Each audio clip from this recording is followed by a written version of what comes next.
Bam, ladies and gentlemen, boys and girls, it is that time. Yes, Agnes Vivarelli, how are you doing? It's been a long time. Stay on RadioStyle for those that maybe don't know me, that are watching me on your channel. How you been? Yes, good, Dan. Always good to see your face. Thank you. You as well. Now, we had some kind of fun stuff that we wanted to talk about. You had a quote, for one, that we're going to get to first. And then the second, we've got a very cool discussion to talk about, like when you're close to that manifestation, when it's when you're just moments away, you know, as it would seem, right? Maybe it's been a few months and you're almost there. A great little insight. We're going to talk about that. So that's going to come up second. So stick around for that for sure. But right off the bat, Faith is Your Fortune. Yeah. A great book from Neville Goddard, if I remember correctly. Is that true? Am I just making stuff up? Because that's possible. I make stuff up all the time. It is true. All right. So you had a... There it is. There it is. There's proof. Yeah. Again, anything that's been written by Goddard, it could have been written on a napkin, toilet paper, some spare scrap of paper, a receipt. Agnes Vivarelli's probably got it. So anyway, Faith is Your Fortune. She's got a bitchin' quote to share with us. What's going on? What Neville Nugget do you have to share with us today? Neville Nugget. So he says, as you wear a feeling, it becomes your nature. It might take a moment or a year. It is entirely dependent on the degree of conviction. As doubt vanishes and you can feel, I am this, you begin to develop the fruit or the nature of the thing you are feeling yourself to be. So, as an example, when a person buys a new hat or a pair of shoes, he thinks everyone knows that they are new. He feels unnatural with his newly acquired apparel until it becomes a part of him. The exact same thing applies to the wearing of the new state of consciousness. When you ask yourself the question, how would I feel if my desire were at this moment realized? The automatic reply, until it is properly conditioned by time and use, is actually disturbing. The period of adjustment to realize this potential of consciousness is comparable to the newness of wearing the pair of shoes.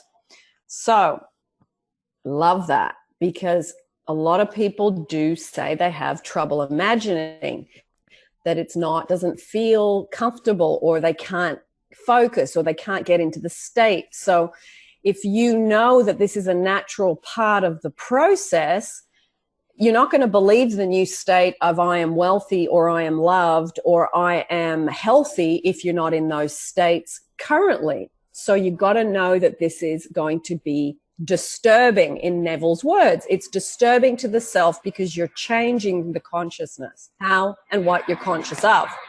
So what do you think of that? I absolutely love that. That is,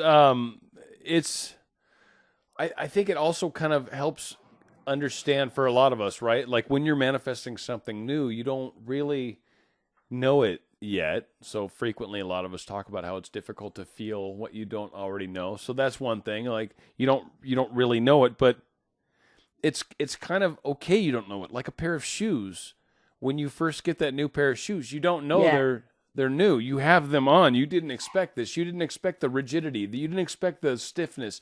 You didn't expect the fact that you're getting blisters because you got to break them in a little bit, right? Right in the heel maybe, or wherever, right? Like sometimes there's that little bit of wear that you've got to put into your manifestation. And a lot of us, I think when it first starts to happen, and this actually kind of ties into our next part, I think, by the way, but when the manifestation first starts to happen, there's that, this is new, I'm not comfortable, what do I do, how do I change, like, it feels weird, and it is, because this is something new that you're trying to create in your life. So that's actually a very cool quote. Now,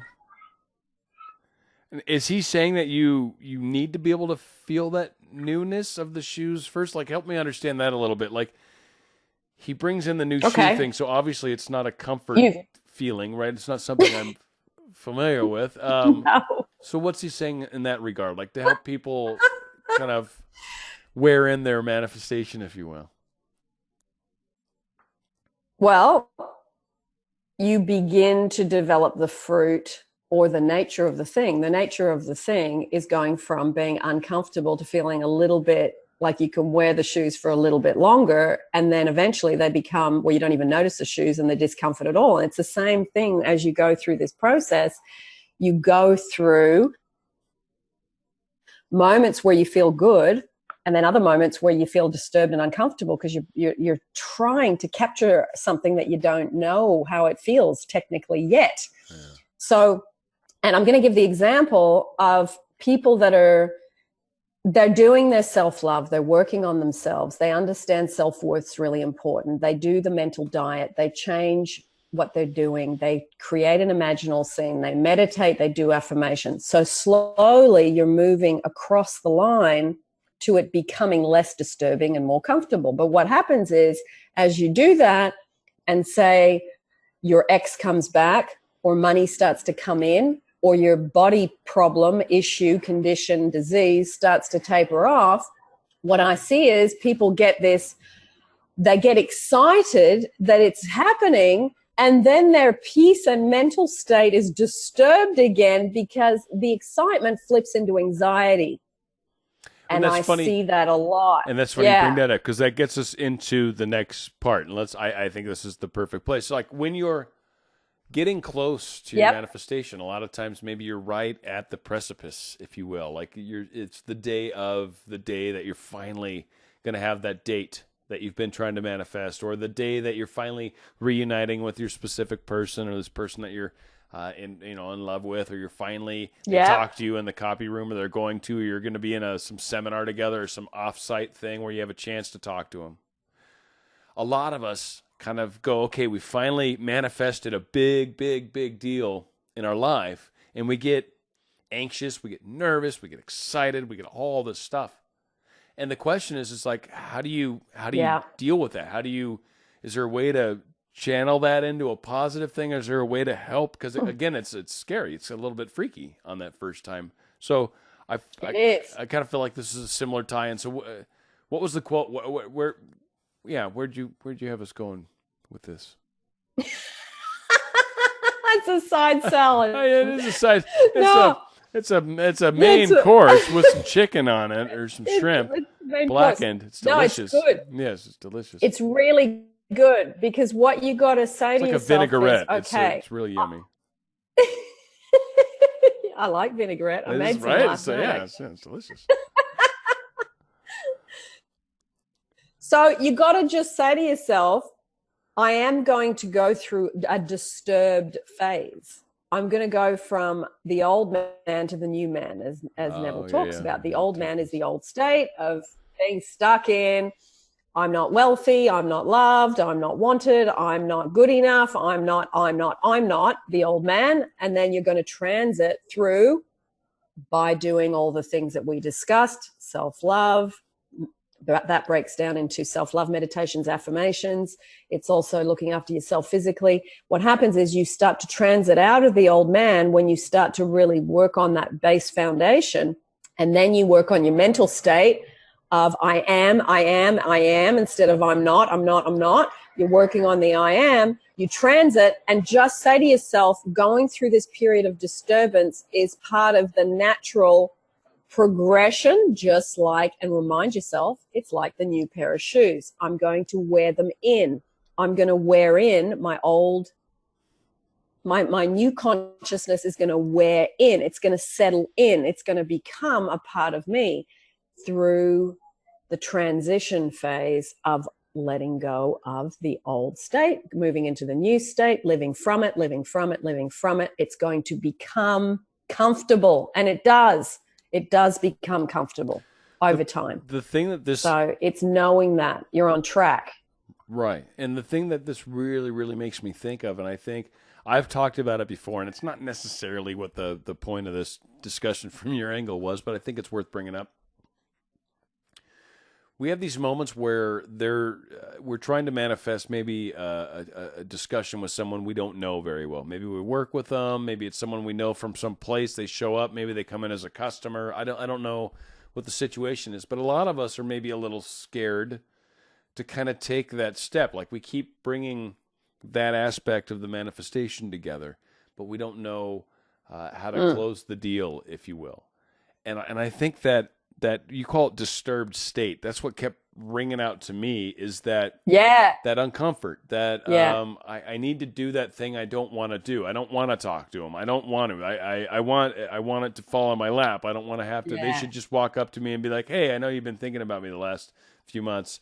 I thought I would come up and talk to you." It's like, no, like you're going to have to get through that disturbed state. You have to mesh these realities. You have to intermingle their reality with your reality. And it's like, there's a weird, I kind of like, I like disturbed state. I don't know. I'm just kind of having fun with it, but there's this weird sort of meshing, and it is kind of uncomfortable. It is awkward. It is different.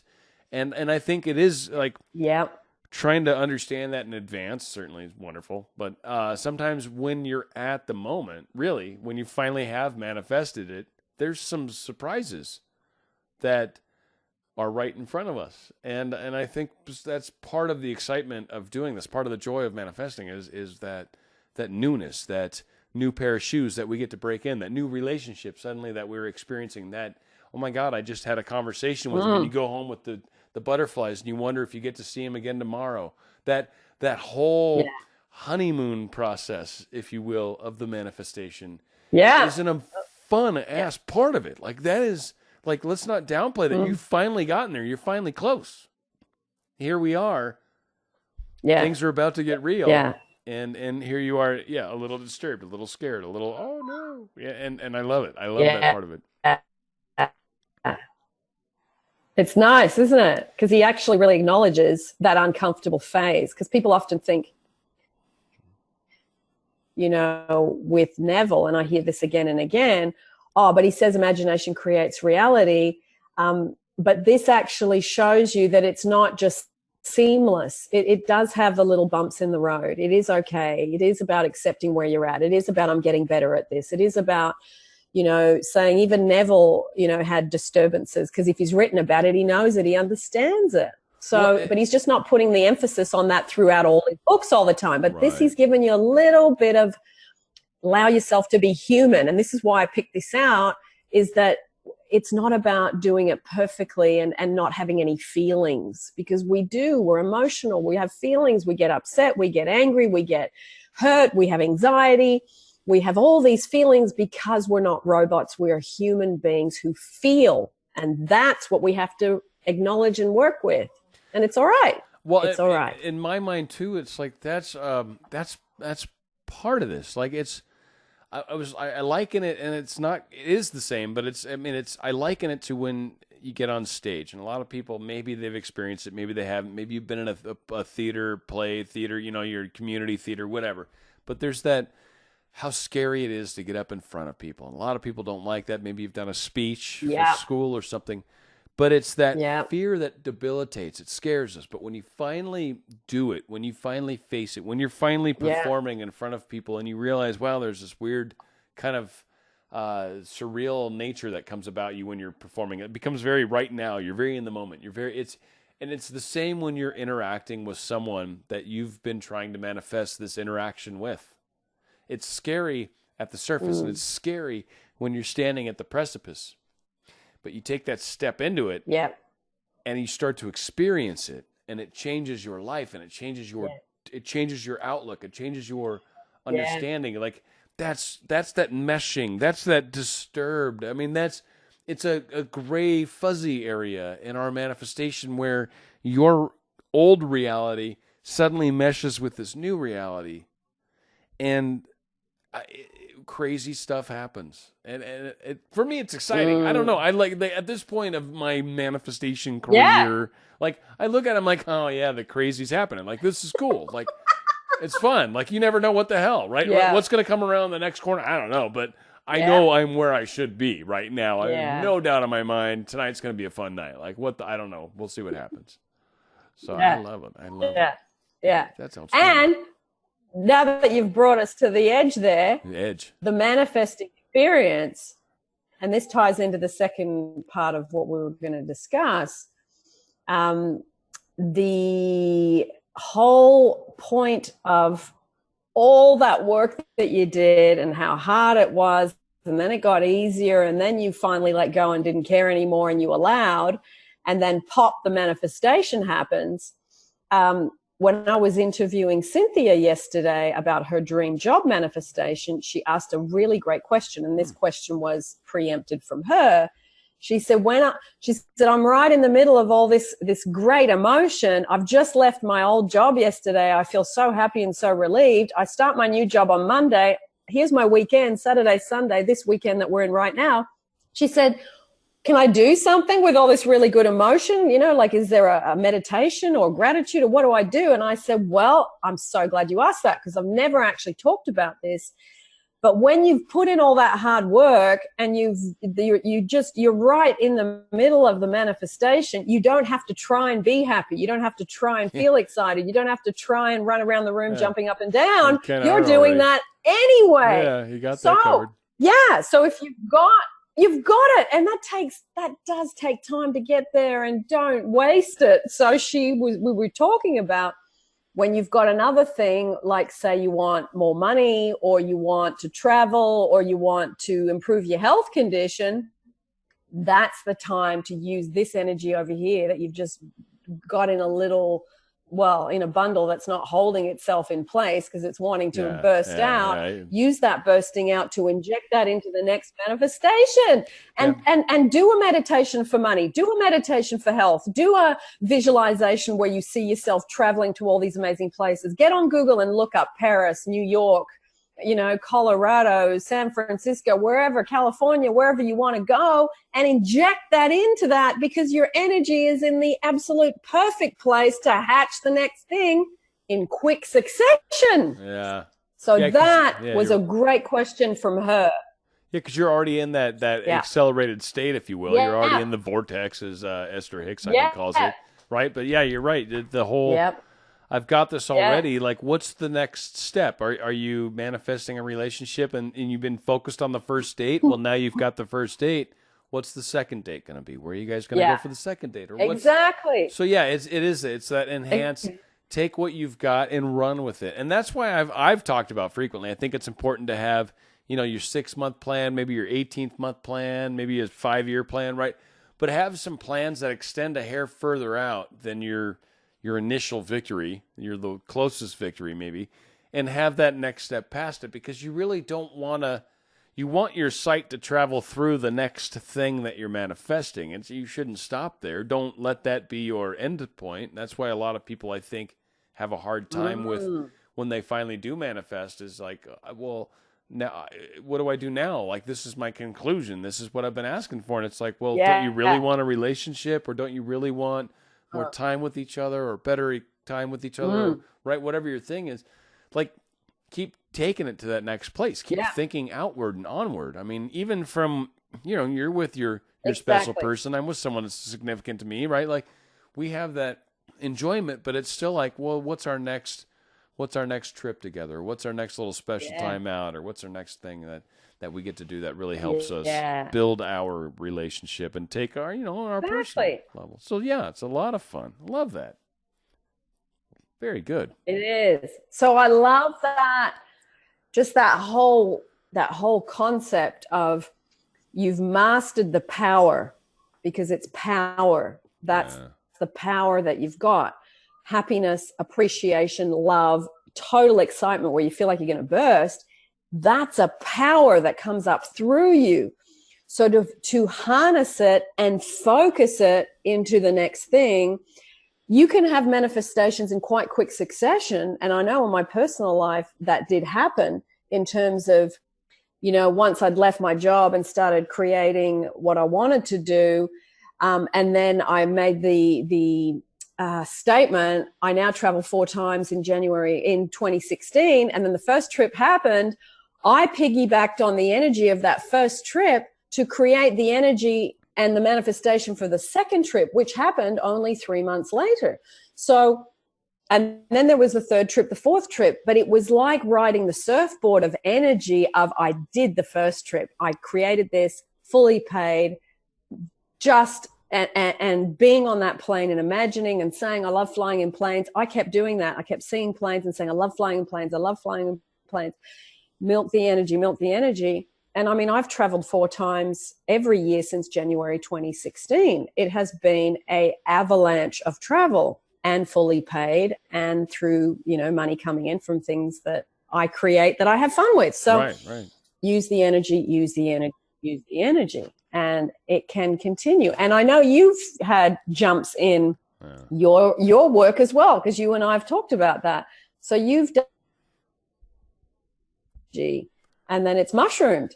It has, and that's the thing. Yeah, and I agree. And your analogy is a good one with the surfing, because it reminds me. There's a very famous beach out here, and it's a campsite too, but it's called San Onofre, and it's a great place where if you're into longboarding, which is like surfboards that are about 10 feet long, or I don't know, what is that, a little over 3 meters long, right? So it's a good sized board. It's pretty long, and you have to paddle way out to get to where they first break. And what's funny about it is you get out there and you finally get up and you get on the board and you're riding it. And as you're coming in, the wave kind of dies, but it keeps going and it reforms. And as it reforms, you may have to pump the board a little, like, push up and down on it. Kind of helps get you along. But ultimately, that wave kind of reforms, and you can ride it in the rest of the way. So you ride this wave a long way, and you have this little moment in between where you maybe have to help it a little and kind of guide it a little. But as you do, you're pumping it, and you get that extra ride, and you get to take it in another extra 100 feet or whatever, 30 odd meters, whatever, long way in, right? So it's pretty impressive. I try to convert for our, because we're the weirdos in America that have the strange units. I'm just saying, it's our fault. It's our fault. What, miles? Yeah, miles, meters, or miles and feet and inches and all that crazy stuff that we do, and Fahrenheit. What? I know. Yeah. And then when you guys say Celsius, we're like, I don't even know. That sounds freezing. Like, it sounds exhaustingly freezing. Like, how do you survive? What? You're like, it was like 40 degrees, mate. We were on fire. And I'm like, dude, you like water almost freezes there. What are you talking about? That's super cold. That's ridiculous. So. Don't worry, the UK, when I'm in London, it's all feet and miles and everything. Is it really? Switch my GPS to... Really? I thought they were metric in England. Australia's kilometers. No, they're all miles and stuff over there too. Oh my! Oh, that's craziness. Well, that's why they're so squirrely, and obviously, they get along too well with our country. That's the problem. That's what we'll do to you when you're close to the United States. We'll get y'all. You'll be like, inches. No, it's like 12 inches a foot, man. And then they're like, what is a foot? What the inches? What are you talking about? What is? So that is, by the way, just to sort of dovetail this back in. That is kind of what it feels like when sometimes a foot. When you're a foot. When you're a meters kind of person, a foot's like what? And that's what your manifestation can feel like when you're getting there. So it takes you, you gotta kind of ride that wave and enjoy it. I tried to dovetail that back, but it wasn't going well. It wasn't. I was a crash and burn. You did. Yeah. You did. So what other fun stuff you got going on? You got any books or anything you're plugging for people? Any classes? Any what's your thing these days? No. You know me, I don't really plug. I just do a video and upload it, and then that's it. And then it that's just what you should do. Happens. No plug-olas. No plug-ola, no payola, no plug-ola. Done. No plug-olas. That's it. That's how we draw the line right there. I love my time with you. Thank you. That to me is that is just a vibe lifter for me. I usually end up with blurry eyes because I can't see because I've laughed my head off, but you know what? That's okay. Blurry eyes are good though. We like that.